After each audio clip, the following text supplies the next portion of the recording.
আমি একদিন video upload দিয়েছি সকাল 7টার সময়, সে ভিডিও আপলোড হয়েছে 2টার সময় আপলোড হয়েছে।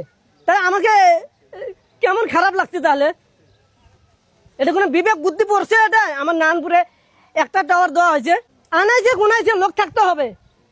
যতক্ষণ 4G নেটওয়ার্ক পায় নাই অতক্ষণ ওটা ভোল বাড়াইতে দিতে হবে। ভোল কমালে 4G পাবে না, পাবে শুধু বাটন ফোনে পাবে নেটওয়ার্ক, শুধু কথা বলতে পারবে, ইন্টারনেট দেখতে পারবো না। ইন্টারনেট অথবা কেউ অনলাইনে কাজ করতে পারবে না, অনলাইনে কাজ করে কেউ। এরকম কেন? আমরা কোন দেশে বসবাস করি, কোন এলাকায় বসবাস করি? আমরা চর এলাকায় বসবাস করি। এখানে সবাই মূর্খ, এখানে শিক্ষার হার পর্যন্ত কম।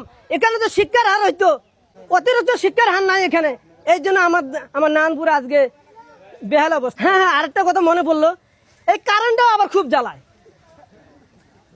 কারেন্টটা আবার খুব জ্বালায় আমাদের। এই কারণ হালার আসলে বিবেক বুদ্ধি বলতে নাই।